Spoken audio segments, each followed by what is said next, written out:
I'm Gina, and in this exclusive story, we take you deep inside the most extreme prison on Earth. A place built to bury the world's most feared gang members alive. This is the CECOT, El Salvador's terrorism containment center, the largest and toughest prison in the world.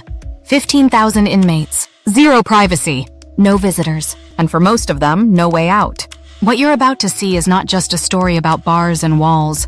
It's a look into a country that declared war, not just on gangs, but on an entire criminal ecosystem. And the man behind it all?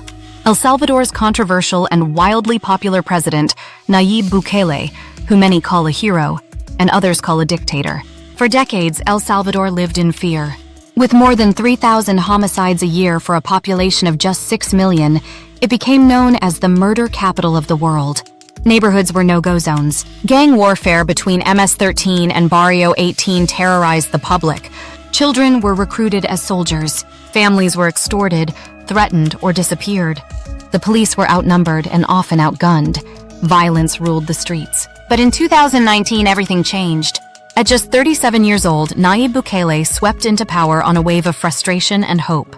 A former tech entrepreneur turned populist president, he vowed to do what no leader before him had: crush the gangs completely. He declared a full-scale war on organized crime. And within 3 years, his administration arrested over 75,000 people suspected of gang involvement. Bukele needed a place to put them, so he built one. CECOT, the Terrorism Containment Center, is a purpose-built mega-prison, housing thousands of MS-13 and Barrio 18 members in one sprawling concrete facility, tucked deep in a remote region of El Salvador. It's surrounded by 11-meter walls, 19 watchtowers, electric fences, and 250 security cameras. It's built more like a military compound than a correctional facility. Inside, the rules are strict. Inmates sleep on bare metal bunks. Cells hold up to 80 people. There's no natural light, no outdoor time, no privacy. There are no visits from families, no calls, no rehabilitation programs, and no hope of getting out. Each prisoner is identified by number only. Heads are shaved, tattoos are cataloged, and behavior is controlled 24/7 by heavily armed guards trained in riot response. Footage released by the government shows inmates stripped down, crouching, shackled, and packed shoulder to shoulder. For many Salvadorans, those images symbolized justice. But for human rights organizations, they set off alarm bells. The international community has responded with mixed reactions. Some Latin American leaders praised Bukele's approach, with countries like Honduras and the Dominican Republic now studying his prison model. Others, including the UN and Amnesty International, have condemned the mass arrests as unconstitutional and abusive. Critics argue that Bukele has eroded judicial independence, extended states of emergency beyond legal limits, and empowered security forces to act without oversight.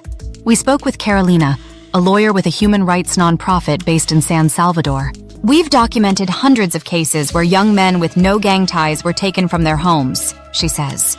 Some have not been seen in over a year. Families are left in total darkness. Carolina showed us letters from mothers begging for proof that their sons are alive. In many cases, the arrests are based on anonymous tips, appearance, or even tattoos that no longer have meaning. We visited one such mother, Maribel, who lives on the outskirts of Soyapango. Her 19-year-old son, David, was arrested last summer. He was leaving for his factory job when soldiers stopped him. They said he looked suspicious. That's all, Maribel tells us through tears.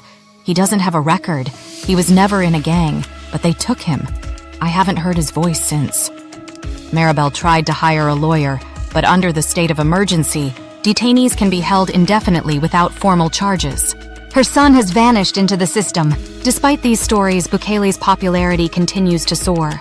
For many Salvadorans, the peace they now feel in their neighborhoods outweighs the cost. Businesses that once paid protection money now operate freely. Children play outside. Bus routes once controlled by gangs are back in service. The fear that ruled daily life has faded. Bukele has leaned into his reputation, calling himself the world's coolest dictator, a title he wears with pride. He speaks directly to the public through social media, bypassing traditional press and controlling the narrative tightly. Last year, he staged the Miss Universe pageant in San Salvador, a global spectacle meant to showcase a safer, more stable El Salvador to the world. Yet inside CECOT, the reality is anything but glamorous. We spoke with a former prison worker who asked to remain anonymous. "There is no rehabilitation," he told us. "It's control, it's punishment. That's it." No one's preparing these men to re-enter society, because no one thinks they ever will. We also connected with a former gang member now living in hiding in Mexico. His name is Carlos. He joined MS-13 when he was just 13 years old. After years of violence, prison, and loss, he escaped, but not without scars. "My tattoos make me a target," Carlos says. "In El Salvador, I'd be shot or jailed instantly. So I hide. I move clinics every time I get a tattoo removed.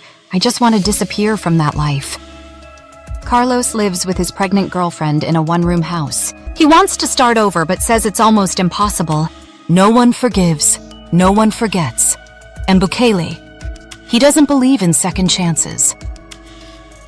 Back in El Salvador, CECOT continues to expand. It now holds over 15,000 inmates, and the government says it can house up to 40,000 if needed. Human rights groups are still calling for international oversight, but for now, the prison stands as a towering symbol of El Salvador's new identity, one of fear turned into order and freedom traded for control. So we ask, is this the future of criminal justice? A system where safety is bought by silencing dissent? Or is it a necessary response to decades of unchecked violence, one man's fight to protect his people at any cost? One thing is certain, the world is watching. I'm Gina, and this is A Voice Podcast News. Don't forget to subscribe. We appreciate your support.